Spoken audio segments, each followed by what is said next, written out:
माँ दुर्गा सप्तशती द्वितीय अध्याय। देवताओं के तेज से देवी का प्रादुर्भाव और महिषासुर की सेना का वध का प्रसंग सुनाया गया है। ऋषि कहते हैं, पूर्व काल में देवताओं और असुरों में पूरे 100 वर्षों तक घोर संग्राम हुआ था। उसमें असुरों के स्वामी महिषासुर और देवताओं के नायक इंद्र थे। इस युद्ध में देवताओं की सेना महाबली असुरों से परास्त हो गई। संपूर्ण देवताओं को जीतकर महिषासुर इंद्र बन बैठा था। तब पराजित देवता प्रजापति ब्रह्मा जी को आगे करके उस स्थान पर गए जहां भगवान शंकर और विष्णु विराजमान थे।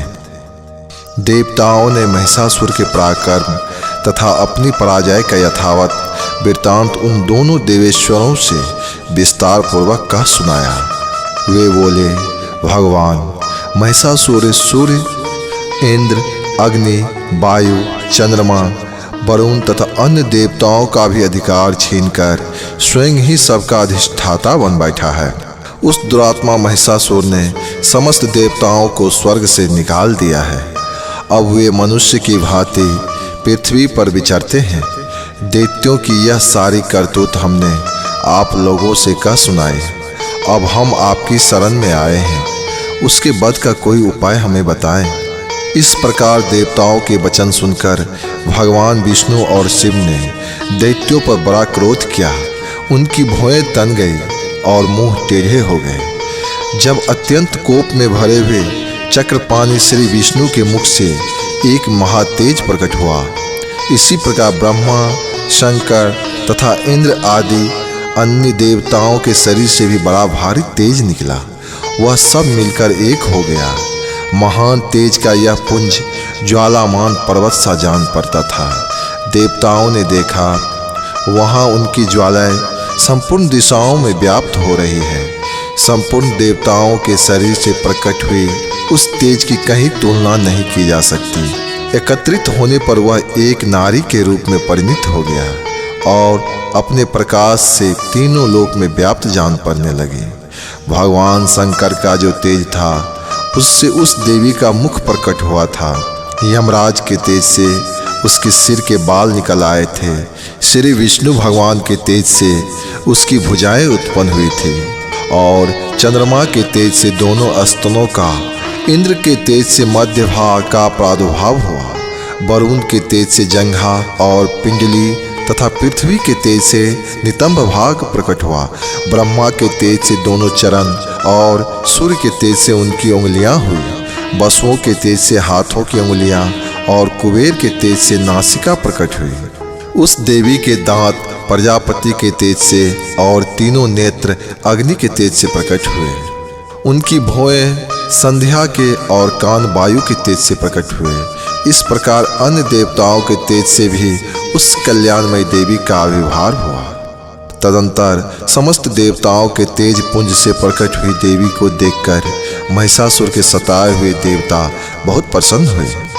पिनाकधारी भगवान शंकर ने अपने त्रिशूल से एक शूल निकालकर उन्हें दिया। फिर भगवान विष्णु ने भी अपने चक्र से चक्र उत्पन्न करके भगवती को अर्पण किया। वरुण भी शंख भेंट किए।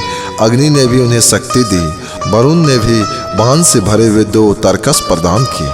सहस्त्र नेत्रों वाले देवराज इंद्र ने अपने वज्र से वज्र उत्पन्न करके दिया और ऐरावत हाथी से उतार कर एक घंटा भी प्रदान किया। यमराज ने काल दंड से दंड, वरुण ने पास और ब्रह्मा जी ने कमंडलू भेंट किया। सूर्य देवता समस्त रोमकूपों में अपनी किरणों का तेज भर दिया। काल ने उन्हें चमकती हुई ढाल और तलवार दी। क्षीर समुद्र ने उज्ज्वल हार तथा कभी न खत्म होने वाली 2 दिव्य वस्त्र भेंट किए। साथ ही उन्हें दिव्य चूड़ामणि, कुंडल, करे, उज्ज्वल अर्धचंद्र, सब बाहुओं के लिए और दोनों चरणों के लिए निर्मल निपुर, गले की सुंदर हंसली और सब उंगलियों के लिए पहनने के लिए रत्नों की बनी हुई अंगूठियां भी प्रदान की। विश्वकर्मा ने उन्हें अत्यंत निर्मल फरसा भेंट किया। साथ ही अनेक प्रकार के अस्त्र और अभेद कवच दिए। जल ने उन्हें सुंदर कमल का फूल भेंट किया। हिमालय ने सवारी के लिए सिंह तथा भांति भांति के रत्न समर्पित किए। धन के देवता कुबेर ने मधु से भरा पान पात्र दिया तथा संपूर्ण नागों के राजा शेष ने, जो इस पृथ्वी को धारण करते हैं, उन्हें बहुमूल्य मणियों से आभूषित नागहार भेंट किया। इसी प्रकार अन्य देवताओं भी आभूषण और अस्त्र शस्त्र देकर देवी का सम्मान किया। तत्पश्चात उन्होंने बारंबार अट्टहास पूर्वक उच्च स्वरों से गर्जना की। उनके भयंकर नाद से संपूर्ण आकाश गूंज उठा। देवी के यह अत्यंत उच्च स्वर से क्या हुआ सिंहनाद कहीं समा न सका। आकाश उसके सामने लघु प्रतीत होने लगा। उससे बड़े जोर की प्रतिध्वनि हुई, जिससे संपूर्ण विश्व में हलचल मच गई और समुद्र भी कांप उठे। पृथ्वी डोलने लगी और समस्त पर्वत हिलने लगे। उस समय देवताओं ने अत्यंत प्रसन्नता के साथ सिंह वाहिनी भवानी से कहा, हे देवी, तुम्हारी जय हो। साथ ही महर्षियों ने भी भक्ति भाव विनम्र होकर उनका स्वागत किया। संपूर्ण त्रिलोकी की क्षोभग्रस्त देख दैत्यगण अपनी समस्त सेना को कवच आदि से सुसज्जित कर हाथों में हथियार ले सहसा उठाकर खड़े हो गए। उस समय महिषासुर ने बड़े क्रोध में आकर कहा, आह, यह क्या हो रहा है। फिर वह संपूर्ण असुरों से घिरकर उस सिंहनाद की ओर लक्ष्य करके दौड़ा और आगे पहुंचकर उसने देवी को देखा, जो अपनी प्रभाव से तीनों लोगों को प्रकाशित कर रहे थे। उसके चरण के भार से पृथ्वी दबी जा रही थी। माथे के मुकुट से आकाश में रेखा सी खींची जा रही थी। देवी अपनी हजारों भुजाओं से संपूर्ण दिशाओं को आच्छादित करके रखी थी। तदंतर उसके साथ दैत्यों का युद्ध छिड़ गया। अस्त्र शस्त्रों के प्रहार से संपूर्ण दिशाएं प्रकाशित होने लगे। चिछोर नामक महाअसुर महिषासुर का सेनानायक था। वह देवी के साथ युद्ध करने लगा। अन्य दैत्यों की चतुरंगिनी सेना के साथ लेकर चामर भी लड़ने लगा। 60,000 सारथियों को साथ आकर उदर्ग नामक महादैत्य लोहा लेने लगा। 1 करोड़ रथियों के साथ लेकर महाहनु नामक दैत्य युद्ध करने लगा, जिसके रोए तलवार के समान तीखे थे। वहीं असिलोमा नामक महादैत्य 5 करोड़ रथी सैनिकों सहित युद्ध में आ डटा। 60 लाख रथियों से घिरा हुआ वास्कल नाम दैत्य भी उस युद्ध भूमि में लड़ने लगा। परिवारित नामक राक्षस हाथी सवार और घुड़सवारों के अनेक दल तथा 1 करोड़ रथियों की सेना लेकर युद्ध लड़ने लगा। बिडाल नामक दैत्य 5 अरब हाथियों से घिरकर लोहा लेने लगा। इनके अतिरिक्त और भी हजारों महादैत्य रथ, हाथी और घोड़ों की सेना लेकर वहां देवी के साथ युद्ध करने लगा। स्वयं महिषासुर उस रणभूमि में कोटि कोटि सहस्त्र रथ, हाथी और घोड़ों की सेना से घिरा हुआ खड़ा था।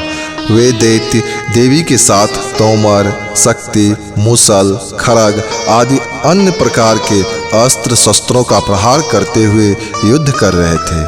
कुछ दैत्यों ने उन पर शक्ति का प्रहार किया, कुछ लोगों ने पास फेंके तथा कुछ दैत्यों ने खड़ग प्रहार करके देवी को मार डालने का प्रयास किया।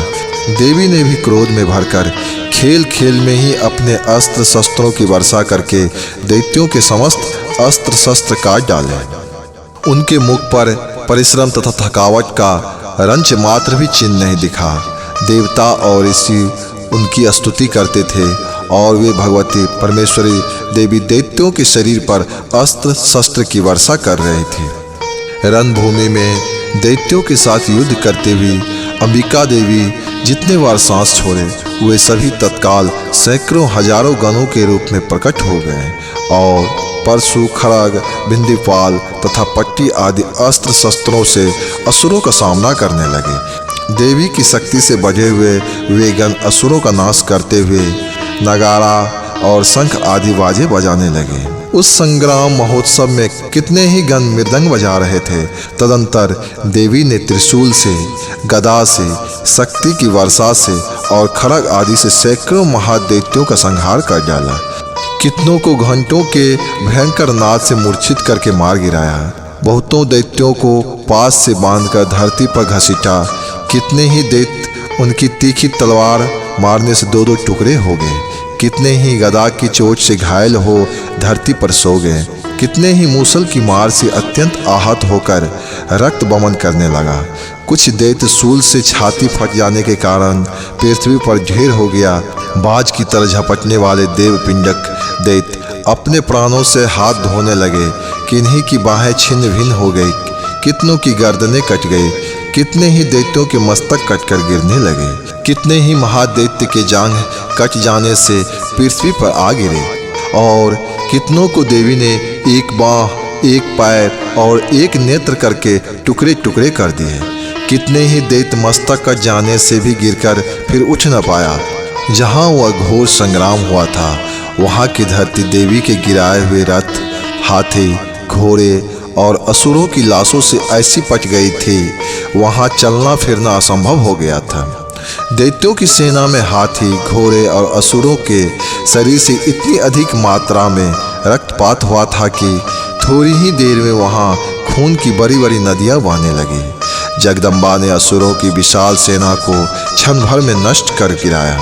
ठीक उसी तरह जैसे तीन और काठ के भारी ढेरों को आग कुछ ही क्षणों में भस्म कर देती है, और वह सिंह भी गर्दन के बालों को हिला हिलाकर जोर जोर से गर्जना करता हुआ दैत्यों के शरीर से मानो उसकी प्राण चून लेता था, वहाँ देवी के गणों ने भी उस महादैत्य के साथ ऐसा युद्ध किया जिससे आकाश में खड़े हुए देवतागण उन पर बहुत संतुष्ट हुए और फूल बरसाने लगे।